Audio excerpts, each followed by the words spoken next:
Hello everyone, welcome back to another episode of Bodacious Rant with Vern and Rye. Hope everybody's had a great weekend, living life to the fullest, We're already getting close to June, which is halfway through the year already, it's just amazing how fast it goes. But so far, April's been a really good month for content. I kind of started in March with like Dune Part 2, Halo finishing up, and a couple other things. I can't really think of them at the moment, but if you haven't already, feel free to check out our our review of the latest war movie, aka A24 movie, Civil War. That's up already, so if you think about checking that movie, check out our review. It's non-spoilers.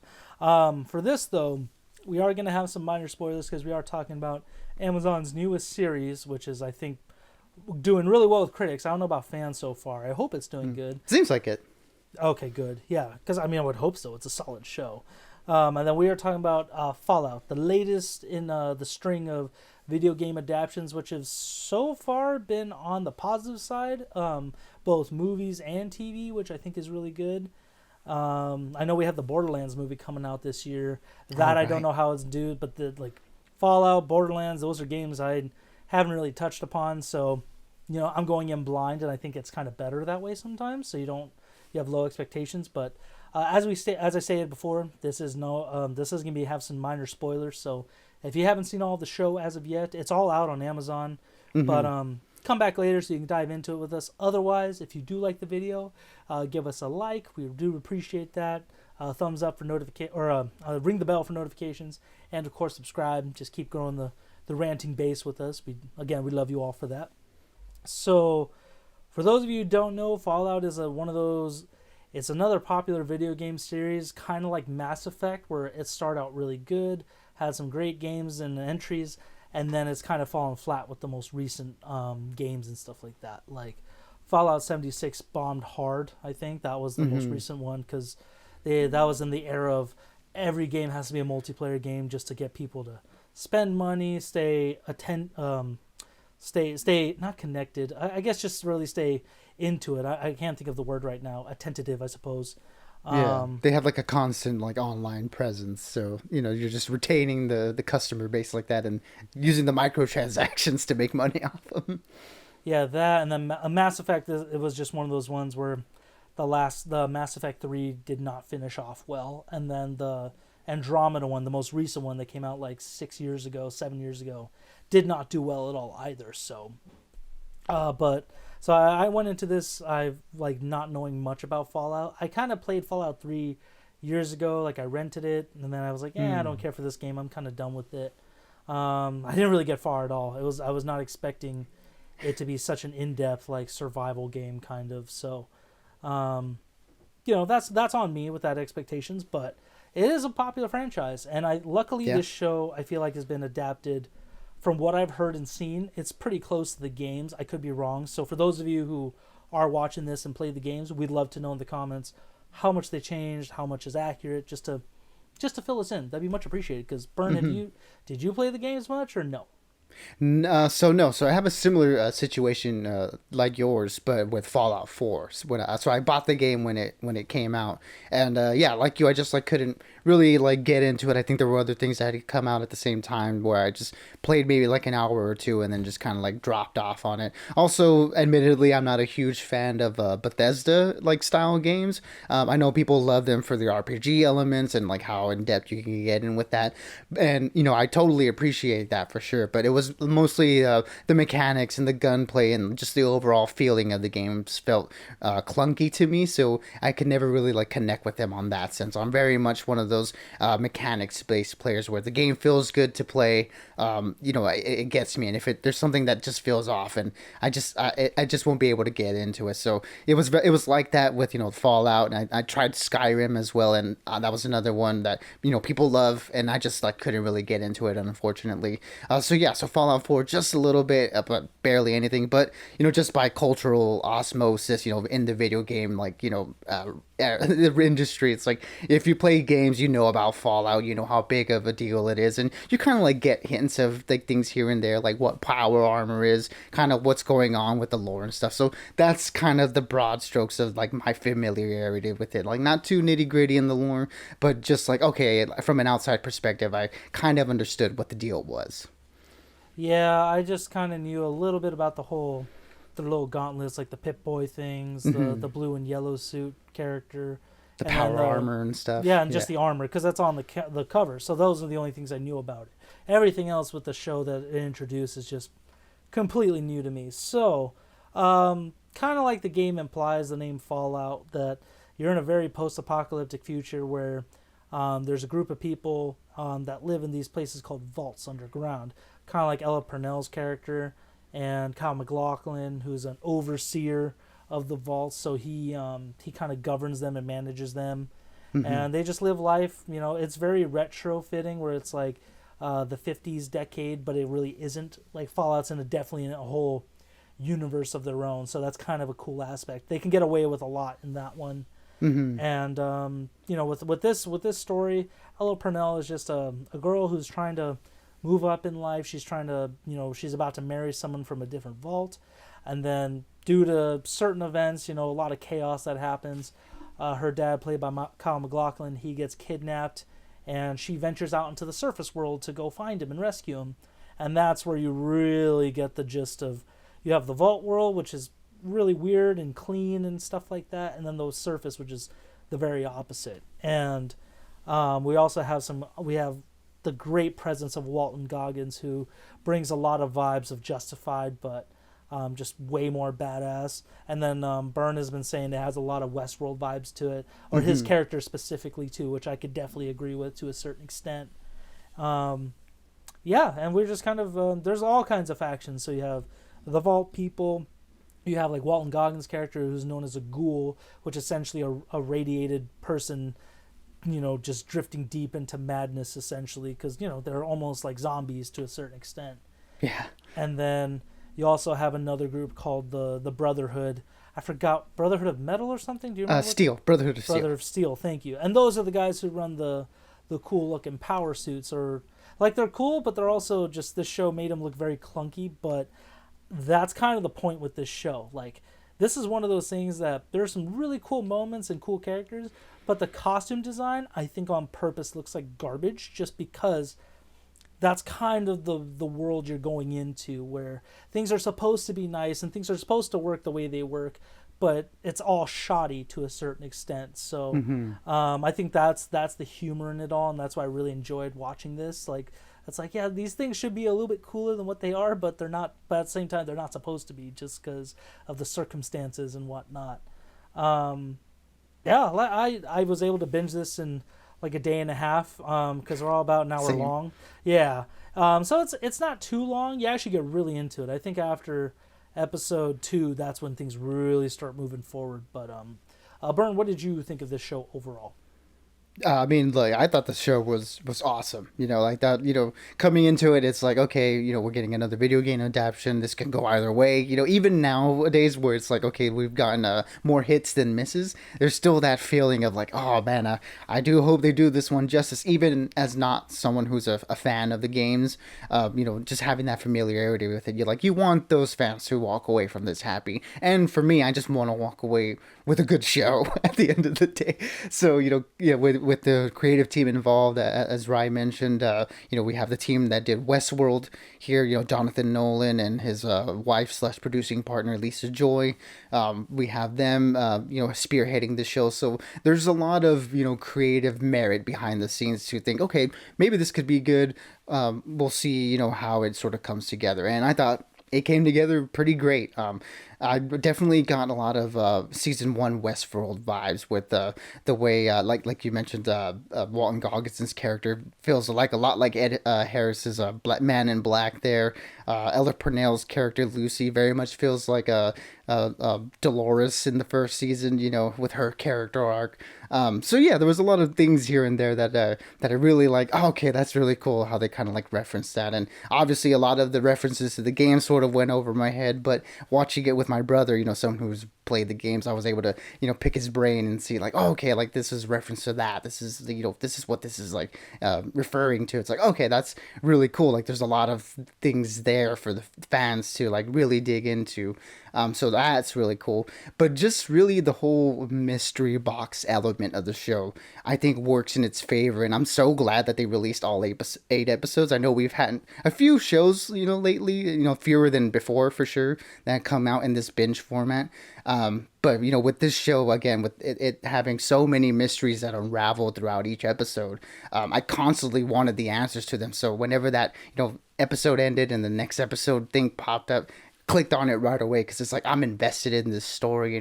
These three branching storylines that sort of like spread out and come together in very interesting and unexpected ways, with characters that I really enjoyed being around. It just makes for really fun television, and I'm so glad, like I mentioned, that it was in a binging format because I just wanted more and more from this show, and I was able to get it right away. Yeah, and I think as much as I do like waiting week by week, I feel like there is definitely, this is one of those shows that for a first season, for something that's like a video game adaptation or just something you kind of want to test the waters with, I think they should just drop them all at once for that. But after that, if it does well, all that stuff, that's when they could start separating it. Like a proof of concept, right? Yeah, I think just because if it's binge worthy enough, then yes, do so for the first season and then make people wait, because at least they know what to expect after that. But again, that's a whole other debate I don't feel like having right now or thinking about. Yeah, but the characters wise, I'm glad you brought that up. The two biggest winners for me in this whole show were Ella Purnell just being almost like a very naive character, almost Babe in the Woods, but still capable to a certain extent. She's just not. It's just one of those things. Like the Vault people were taught this is what the world is like. They're gonna bring back society and civilization to the surface world. When really it's like they've had it. Like where have you guys have just stayed in the vault your whole lives. So it's one of those things when she had a good interaction with the actor Dale Dickey when she's in Philly, which isn't Philadelphia. It's just a small little market.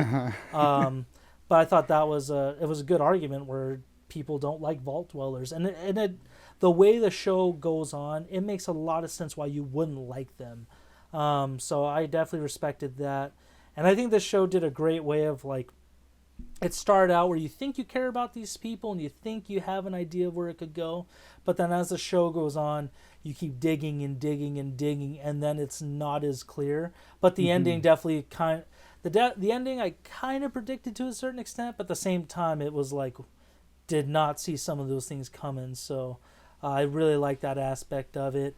And Walton Goggins, man, he's been one of my favorite actors for years, especially seeing him on watching him in Justified all those seasons and on repeat, because I could repeat that show like at least once a year. He's just the Western genre is like one of my favorite genres with him and Timothy Olyphant. Like if there's a Western involved with one of them, I'm most likely going to be involved, or I'm really looking forward to it. And his character as a ghoul, or Coop as some people would call him when he was normal, just such a great character. I think his is the most tragic overall, but that's why he does so great. And when he comes on, the action is just on point no matter what. Like the best action moments are with him, really. Oh yeah, for sure. And then I know, like, so essentially those two anchor the show to a certain extent, and then we also have the other character who's part of the Brotherhood. Let me get the actor's name real quick. It is Aaron Moten. Yeah, Aaron Clifton Moten, and he's just some orphan that got recruited to the Brotherhood and was young, and that's one thing is like everybody. This show definitely brings that argument that if you're a real villain, you're never gonna think you're the villain, and that's essentially what all these people are doing in this show, and it does a great job of doing that. No one really thinks they're doing anything bad until someone kind of calls them out on it or they see the repercussions of it. So, I really like that aspect of it, and also Walton Goggins' design was really cool.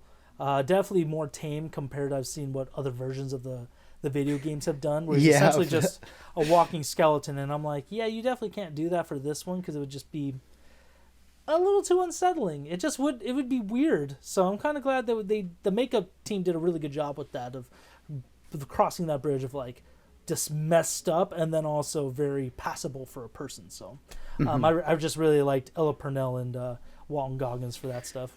Yeah, I mean the choice of these three characters, I thought was excellent in that we explore, this universe, and they form, like the world building around the eyes of these three characters, which is absolutely fantastic choice because you get, Ella Purnell, Lucy, you get her, someone who's new to the surface world, so as an audience, who either aren't familiar with the video games or don't really know too much about it, she's kind of like the audience, like surrogate for that, where you're being introduced to the elements of what this post-apocalyptic America is like. So that's a great choice on that part. And then you have Aaron Moten as Maximus, as someone who's grown up on the surface, so they're a little bit more familiar with how things work here. And the fact that he's with this the Brotherhood of Steel, we get to learn more about like a different faction on the surface, and how sort of different societies now are like choosing how to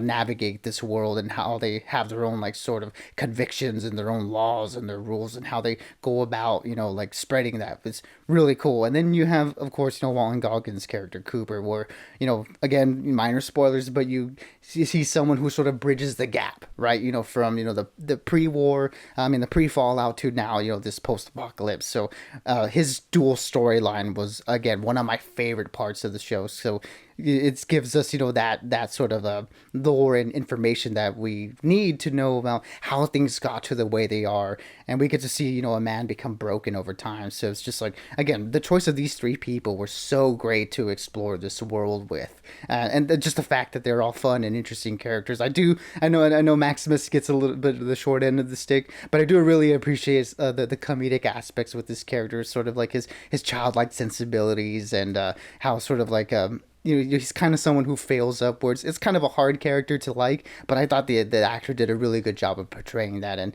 Walton Goggins is just absolutely fantastic. I can't say anything more about him. The guy's completely underrated. And Ella Purnell is sneakily becoming one of the best like video game adaptation actresses, because she does have a role as a major character in the show Arcane, which is absolutely fantastic. For people who haven't seen that, check it out on Netflix. But now her role here, is definitely one of those where it's like, okay, like she's a really fun actress to watch. And I thought she played into the comedic sensibilities really well. Where I've only ever seen her in Army of the Dead, and she didn't have much room to shine in that ensemble. But here she takes like a central role, and I think she definitely runs away with it. Yeah, I was gonna say I did start watching Arcane. I kind of fell off on that one. It was just I just got to keep watching it because I don't know much about League of Legends on that, but Yeah, me neither. it's a really good show.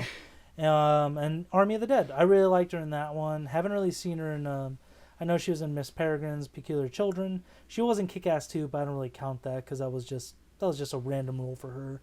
But yeah, this one she definitely nailed it. She's someone who could do comedy, drama, action. So I definitely want to see what else she can do, and I definitely want to see how her character will grow in the show.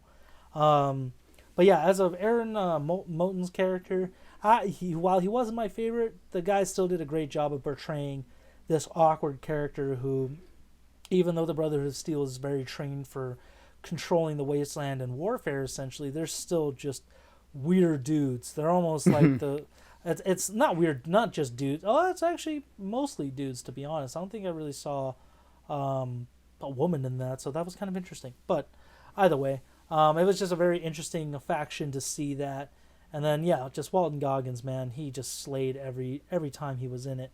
So aside from the makeup and then the practical effects, like with the power suit and like the just the set building, like with Philly, the vaults, just parts of the wasteland we kind of see, it was very well done. Hmm. Yeah, the production aspect of it was insane, like HBO level insane. Yeah, and Amazon's proven that they're definitely a heavy hitter when it comes to that. Rings of Power, The Boys. Hmm. It's one of those things. They are really good, doing a great job of adapting, novels, extending other movies, and now video game stuff. So hopefully they can keep that going. Kind of makes me think. I would not mind if Mortal Kombat got the show treatment. Like, yeah, they had the little web series, and that's available on Max, I think. But it'd be nice if they, after the movies, maybe they kind of go back to just doing it as a show. But other than that, Before I give my ranting burn, was there anything that you want to? Was there anything else that caught your eye that really got you excited for the show? I mean, just to expand on the elements, like again, just the cinematography all across the board was great. Like Ryan mentioned, the costumes were really good in that sort of retro futuristic sense where it's like, okay, like they're supposed to be like high tech and fancy, but they're not really, So it just plays into the world building, and it's like it just everything informs itself, which is really good. And just the technology that we see, the different like creatures, the different robots that we get, it does a really good job of building out this world. And absolutely, I got to shout out the use of music here. The old 1950s songs. I have since started playing Fallout New Vegas, so it has been fun listening to the songs there. And it's like, oh, that was used in the show too, and that was like, okay, like they're using music that they've had used in these games, so that's really cool. Like a cool thing for the fans, and also just Ramin Djawadi's musical score. Like the actual compositions. I thought those were really great. In particular, the Brotherhood of Steel like theme song. I thought that was really cool and industrial. I mean, he does great work with Game of Thrones and all the other Westworld as well. So he's kind of like a big name in TV, and I thought he did a really good job with the music in Fallout. So yeah, just all the technical aspects in the show, along with the actors and the writing. I thought really well done across the board. I have like no notes. Yeah, the before I give my ranting, the technology, kind of how I said, kind of reminds it kind of ties back to my whole critique of the costume design, because again, like, it's very well done, don't get me wrong, but again, it's one of those things that has a lot of commentary on like capitalism and just the age of the 50s going into the 60s and stuff, where it's all about selling products and stuff like that. And actually, a really good character that they brought in for just a very minor role was Matt Berry from What We Do in the Shadows. His commentary was actually really spot on about the world that was transitioning before the nuclear holocaust. So he was great. And yeah, like the some of the guns are just really just bulky and stupid looking, but kind of cool at the same time. The power suit, as badass as it looks, very impractical to have. And Walton Goggins has a really badass scene where he really points out the biggest flaw in that thing. Yeah, And that's awesome. but his guns are very, old Western style, but they're also, you know, very post-apocalyptic to a certain extent. It's hard to describe it without spoiling too much. So those are things you guys are definitely have to watch and really check it out for yourselves. Having said all that, I'm gonna give this series a 5 out of 5, just because it took me completely by surprise, and I definitely recommend it. I think it's one of those things that you don't have to like video games. You only have to care about Fallout. It's just a stupid fun show to watch, and it's just another thing to add to your streaming list, really.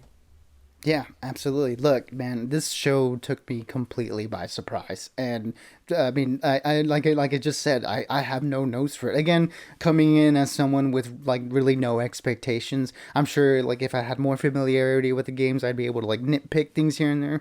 But kind of just taking it for what it is as like a new viewer, this show had me in its hooks since the beginning. And like I said, I could not binge this faster. This was just such a fun watch. Again, the mystery box element of it really lent itself to me wanting more. The characters were great. You know, the CGI, the effects, and all of it was just really, really good fun, and just like one of the more enjoyable TV experiences that I've had, and especially this year so far. So it's like, yeah, look, for me, it's gonna be a 5 out of 5. Take that for what it is. Again, as someone who like doesn't have a lot of familiarity with it, I'm gonna get into it. I swear, I'm gonna keep playing New Vegas.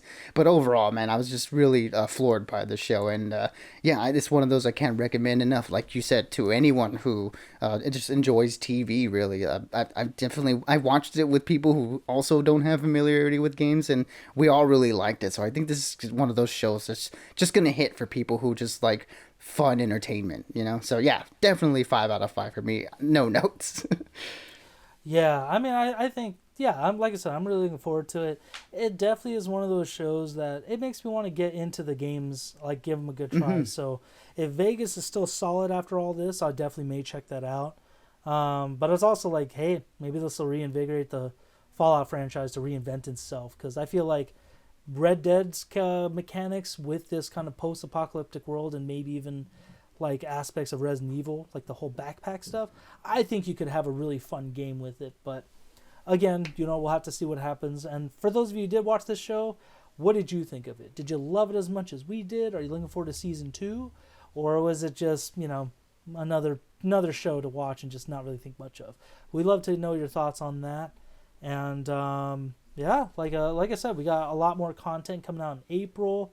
May there's gonna be some stuff coming out in June. We're gonna have a lot of good shows in June, so that's actually the one thing I'm really looking forward to. And we'll do our mid-year review by then, so keep an eye out for that. But until next time, everybody, stay bodacious and just keep on ranting for us. Absolutely, everybody. Be good, be safe, and as always, we'll catch y'all on the next one.